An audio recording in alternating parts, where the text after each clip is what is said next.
Hello, everyone. Thank you so much for joining me at Wlbt Plus. My name is Kara Shirley, your digital news desk host, and it is Monday, June the 16th.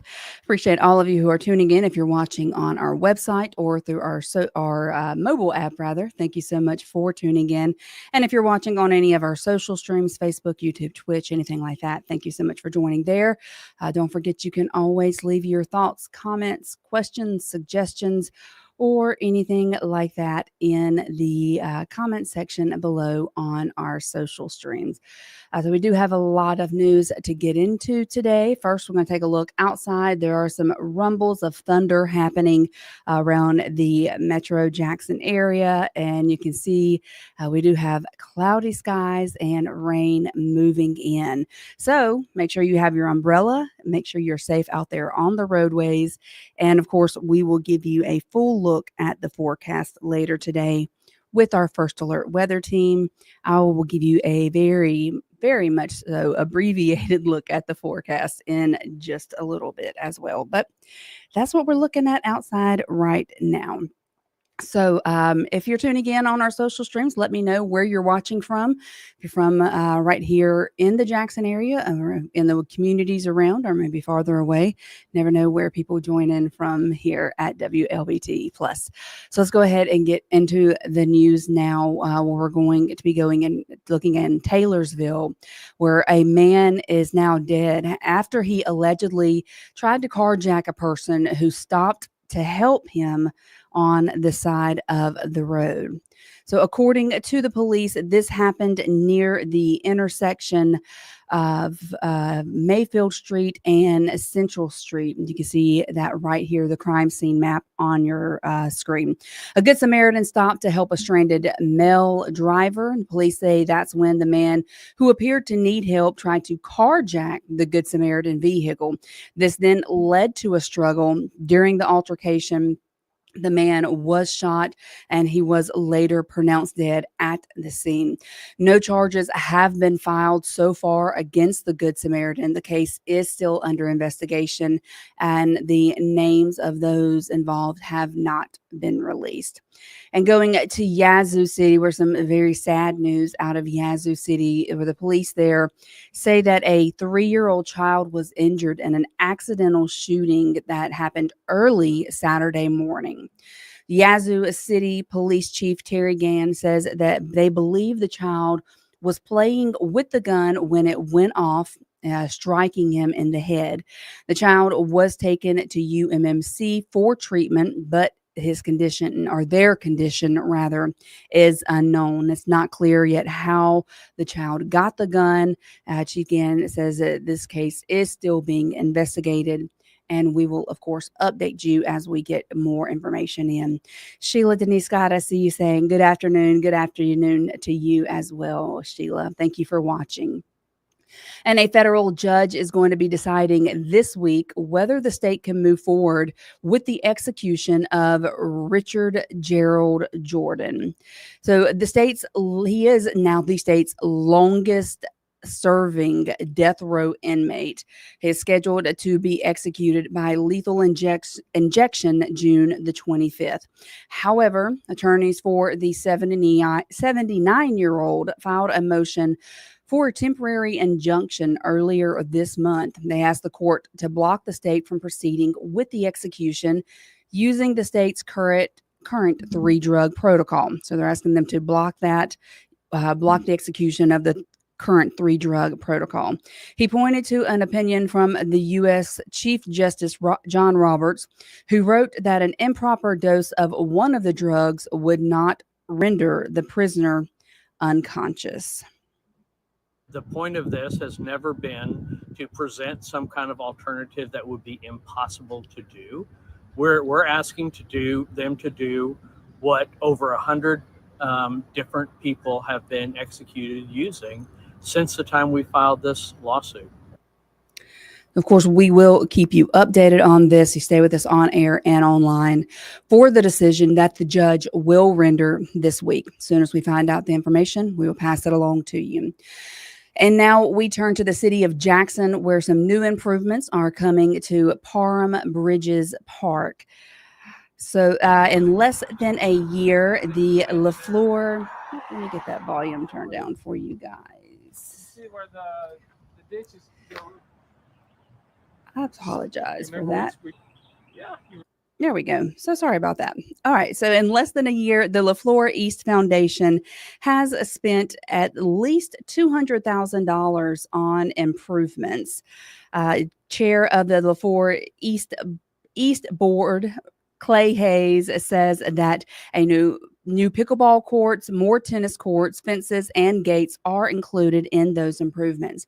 Last summer, LaFleur East entered into a memorandum of understanding with the city of Jackson to take on some improvements for Parham Bridges. The work is being funded with a combination of private donations and grants, including the LaFleur East 100, a group of 100 people who have donated at least $1,000 to the group. So we will keep you updated on those updates. Is Shakia saying good afternoon? Hello to you. Melba is saying good afternoon as well. And Char saying hello all the way from Arizona. Hello, Char. How's the weather in Arizona today? A little rainy here. It's a little rainy here. Well, we do have some developing news over in Kosciuszko, where an official recount of votes is going to be happening for the Kosciuszko's mayoral race.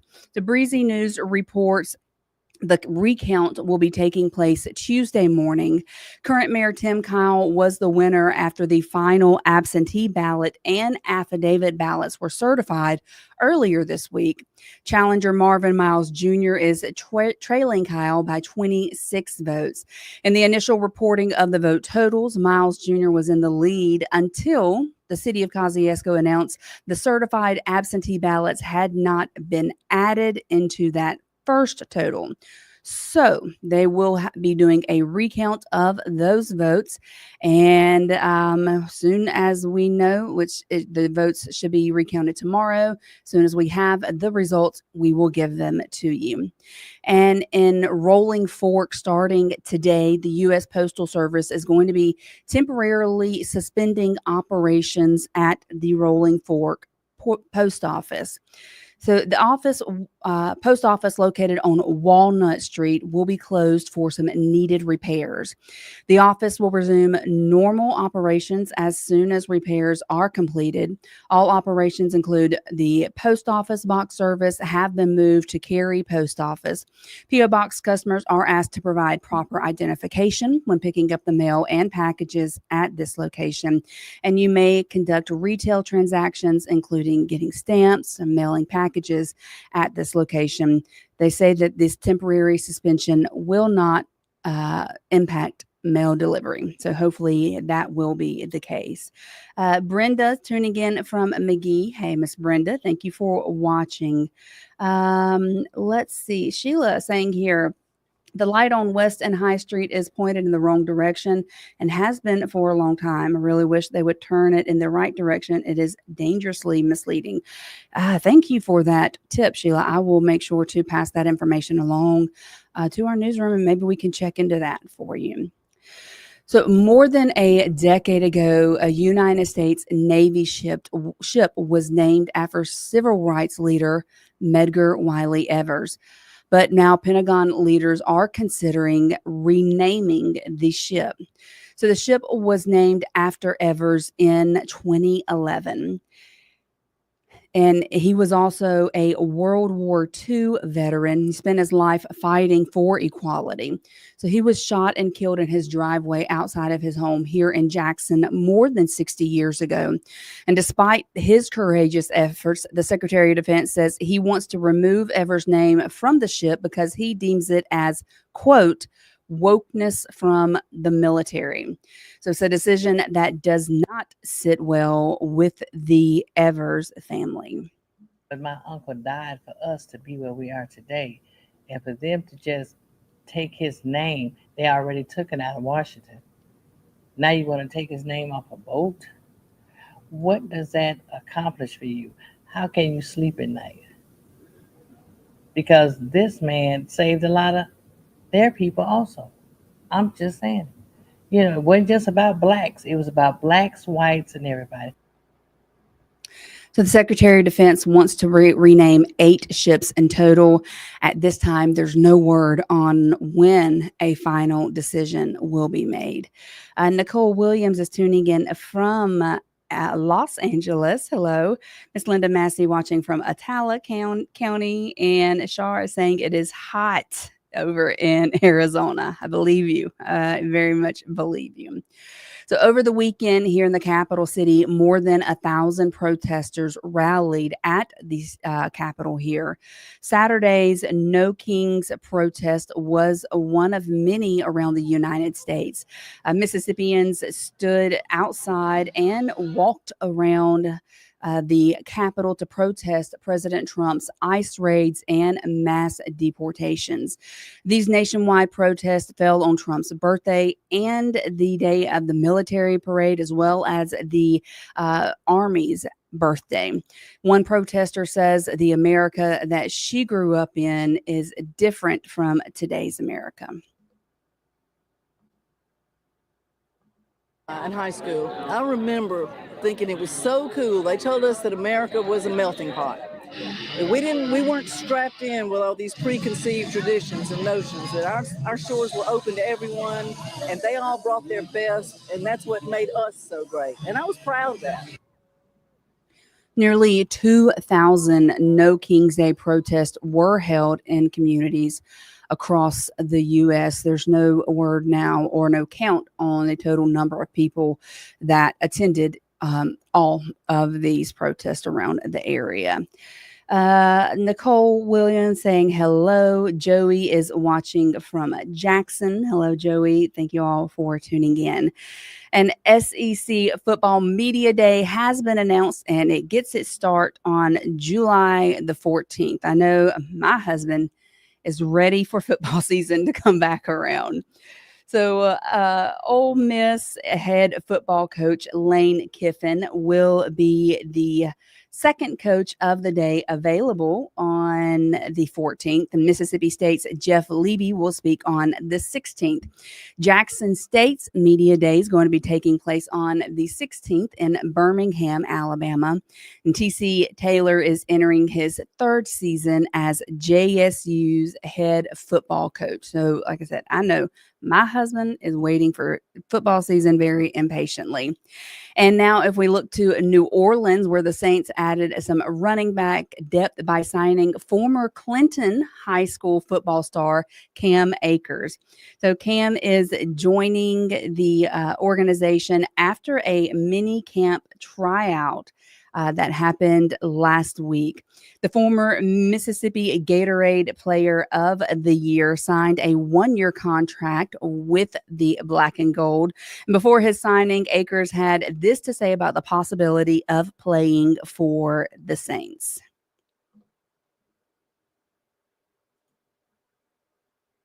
It'll be a blessing, man. It's close to home, like you said.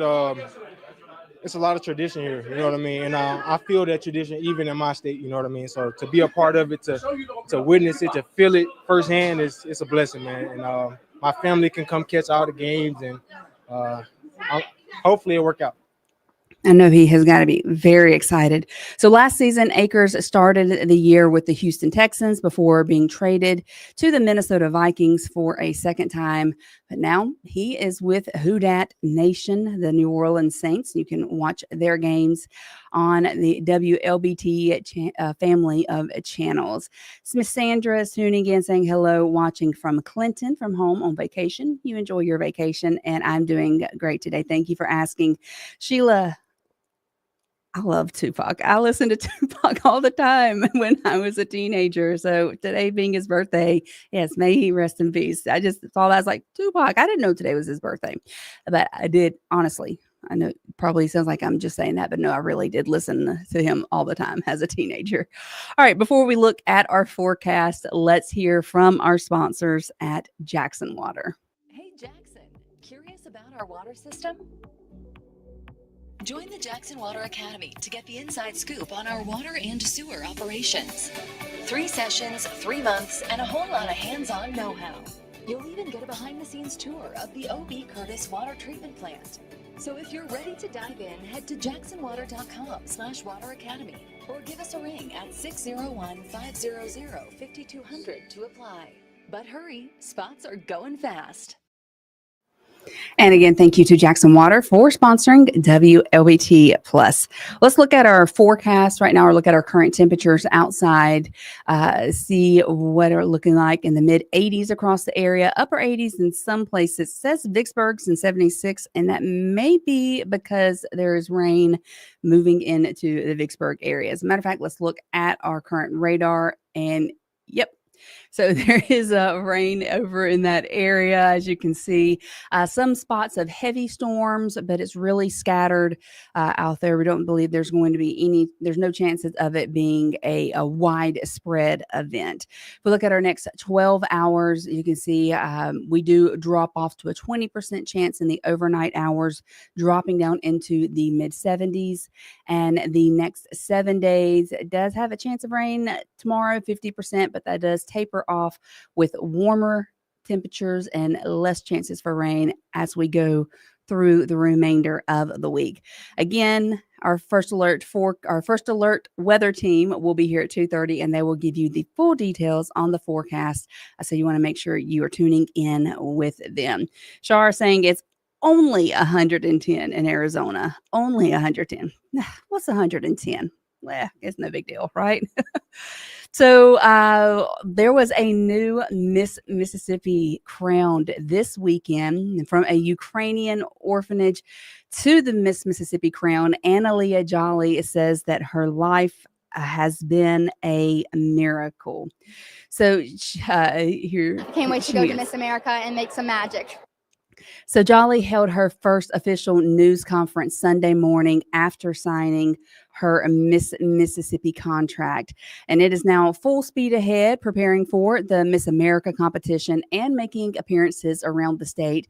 Jolly shared with 3 on Your Side her journey to Mississippi, growing up in Brandon, and how she wants other children to have the opportunity for adoption. Was in the Ukrainian orphanage, and somebody was supposed to come to, it was like 8 kids, and one of the girls got sick, so I got to come instead.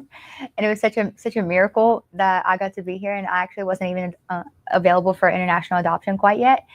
And it was just totally a God thing. He worked it all out. And the funny fact is, from the moment my parents met me to the moment I landed in America, it was 9 months. So it was like having a baby. So a little known fact, she was the first person that I interviewed when I started here at WLBT doing the digital news desk. It seems like forever ago, but yeah, so congratulations to her. And I look forward to seeing her as she makes her way as Miss Mississippi. And of course, our Miss Maggie Wade had the first interview with Jolly right after she was crowned Saturday night. And she has more from the Miss Mississippi stage.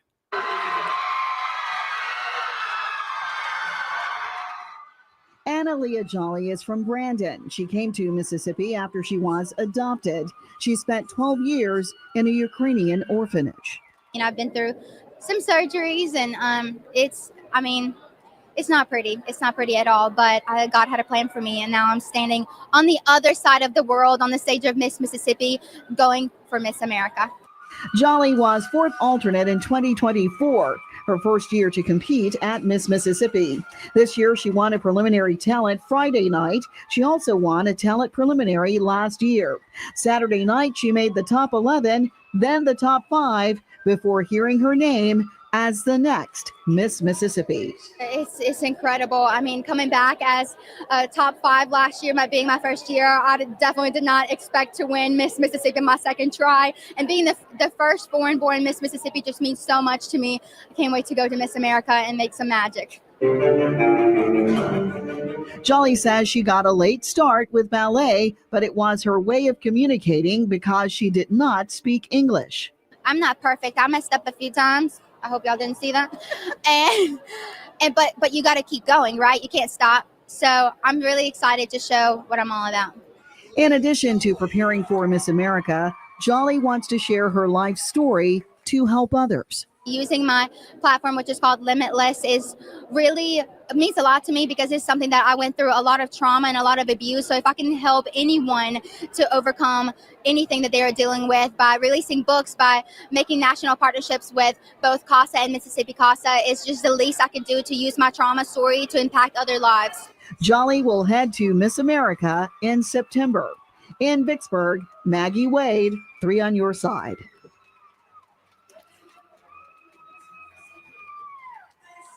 And again, congratulations to Annalie. I know that she is excited and thrilled to win, and she really is as sweet in person as she does coming across the camera. And thinking that she was in an orphanage up until she was almost a teenager. She didn't speak any English, and that she sounds like a Mississippi girl to me. So congratulations to her. And I'm very excited to watch her on the Miss America stage in September. So that is going to be it for WLVT Plus today. I appreciate all of you for tuning in. Make sure you're here at 2:30 for the First Alert Weather Team. And of course, I will be back tomorrow. I hope to see you then. If you get caught in the rain and you're out on the roads, be safe. Be careful, pay attention, and have a great night. I'll see y'all tomorrow. Bye-bye.